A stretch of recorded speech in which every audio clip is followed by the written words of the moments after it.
I don't know what you're facing, but here's what I do know. You've got something special. You've got greatness in you. And I know it's possible that you can live your dream. The things that are easy to do are also easy not to do.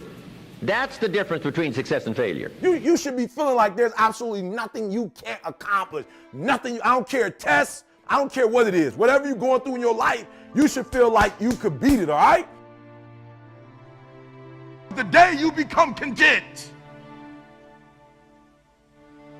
the day you stop evaluating yourself, the day you stop growing, the day you stop getting better is the day you die, is the day the person who's trying to catch you will get you. If you're not where you want to be, it's because you're not who you need to be right now.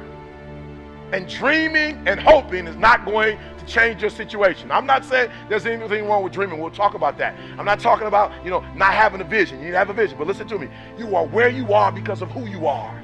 And if you're going to get somewhere else, you're going to have to change. You can be, you can have, you can do whatever you want, but you're going to have to free yourself and stop being a victim and waiting for somebody else to open up an opportunity for you, to open up that door for you, to do for you. If you don't do for yourself, I apologize.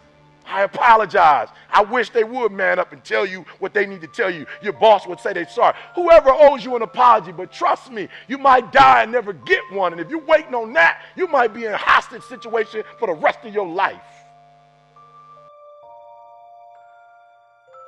Your dream will not become a reality until you shift from not important to somewhat important to very important to an emergency.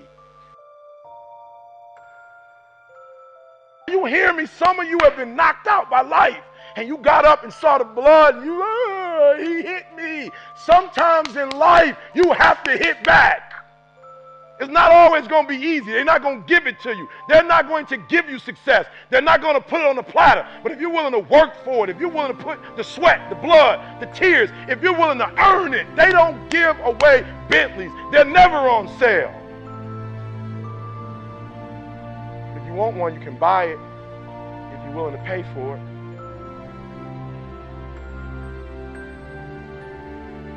Some of you, your success has messed you up. You're so successful now, you soft.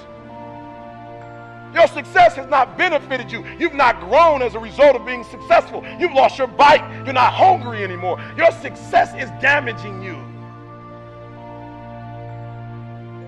Every time you come up to a challenge, you quit, you surrender, you give up, you give in. Every single thing I go through, I remember I was homeless and I draw from it. Every single time I'm going through pain, I remember that I've gone through pain since I was a kid. I draw from it. Recycle your pain. Get something from it. You're already in pain. Use it. Do something with it. Allow it to take you to the next level. Allow your pain to push you to greatness.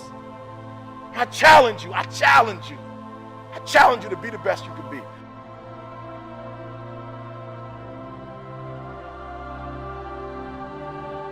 Now, Mr. Schoaf, my teacher gave me a promise, and I want to give you that promise now. Here was the promise I got, and I bring it to you. Here's what my teacher said. If you will change, Mr. Rohn, he said, if you will change, everything will change for you. You don't have to change the government. You don't have to change prices. You don't have to change taxes. Forget all that.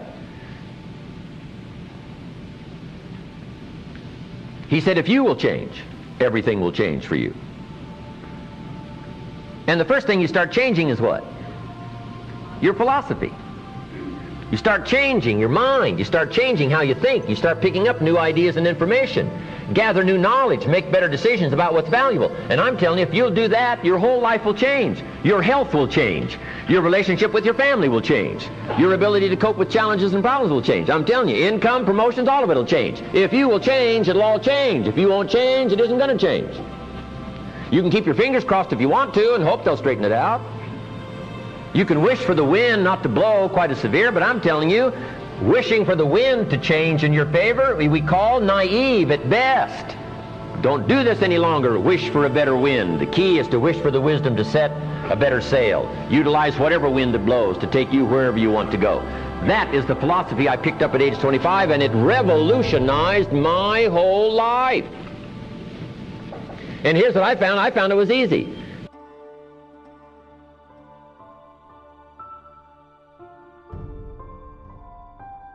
Got to jot this down.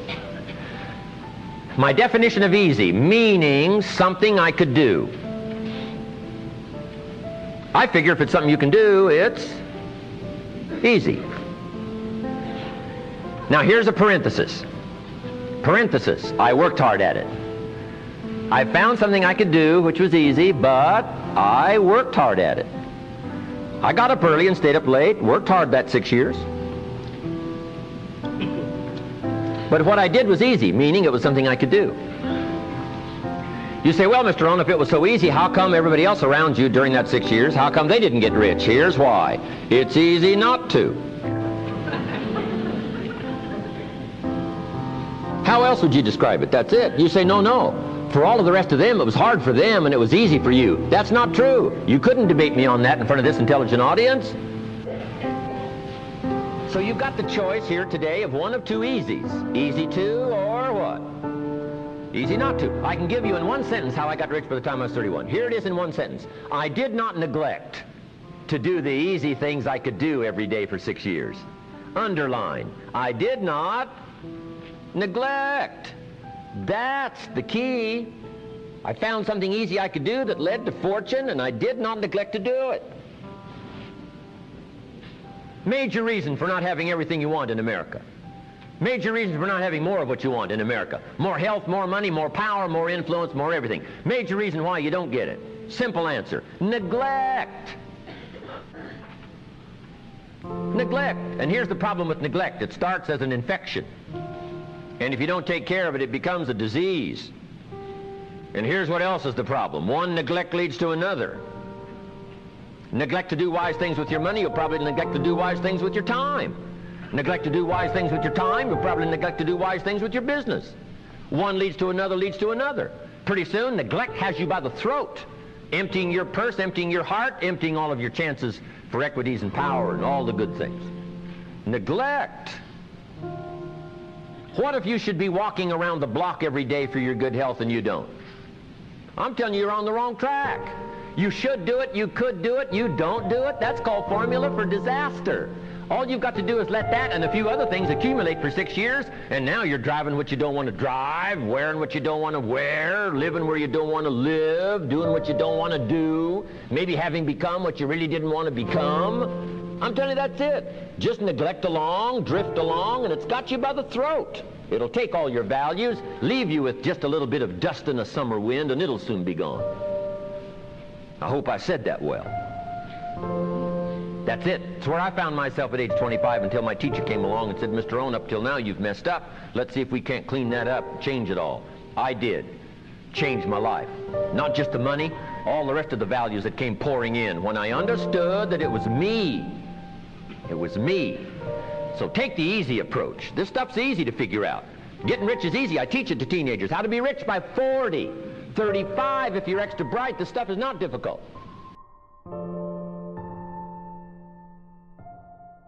Greatness is about making things better. Greatness is about getting better. You know, when we were kids, Granny used to say, good, better, best. Never let it rest until your good is better and your better is best. You know, so for me, greatness is about nobody knows Eric Thomas. Nobody knows what I'm capable of, but I know what I'm capable of and getting better every single day. Never settling, never saying, well, I got a PhD, so I'm finished. You know, I've got a few videos that went viral. Most people have never done that. I'm doing good. I wrote 3 books. I'm good. No, Eric, you know at the end of the day, when you lay your head down to sleep, you know when you've given your best. You know when you've gotten better. And greatness is challenging the today you and the future you, saying you can get better. If you're grinding on Monday, grinding on Tuesday, grinding on Wednesday, if you're grinding 6-7 days a week for a span of 5 or 6 years, something's got to come out of that. And I think if we would spend more time on what's my goal, you know, and meaning what do I need to accomplish in this day to live this lifestyle, and you go after it. And I'm not saying you shouldn't have goals. I just think that goals for people is too high on the priority list. And I think what should be on the priority list is going to bed so you can wake up the next day and you can grind it out. It's possible. I can do this. I can make this happen. No matter how bad it is or how bad it gets, I'm going to make it. It's possible. Yes, your dream is possible. Say that to yourself every day. Feed your mind with words that you write and words that you hear and words that you speak to yourself. Feed your faith and your doubts will starve to death. Say to yourself, it's possible. It's possible. It's possible. Even when you have no evidence to point to, say to yourself, it's possible. There's nothing as powerful as a made-up mind. It's a struggle sometimes to do that, especially when you have people around you telling you that it's not possible, that you can't do it. And they're constantly pointing out your failures of the past, constantly reminding you of all of the things that you don't have going for you. I'm reminded of the story of two little boys that were playing on some ice during the winter. And as they got further out on this ice, one fell through the thin ice. And so the little fellow that was still on top of the ice, he was trying to save his little buddy. And he couldn't reach him. He was trying to pull him. He could see him through the thin ice as he got further away from him, struggling. And he couldn't reach him, and he's trying to break the ice, and he couldn't do it. And he looked around, and he saw a tree in the distance, and he ran, and he got up on the tree, and he pulled and broke down an enormous-sized branch, and came back and savagely began to beat that ice, and broke it, and miraculously, he saved his friend.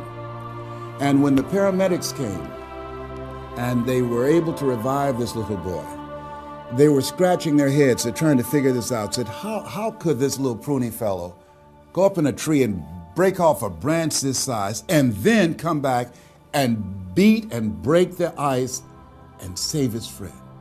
They thought it was just miraculous. It was baffling.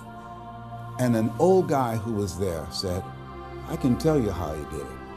And they said, how? How did he do it? And he said, there was no one here to tell him that he couldn't do it. Whoa. What could you do? What could I do? What could all of us do if we did not have the naysayers in our lives? That we believe naively like that little boy that it was possible. What would you do if failure was not on the table?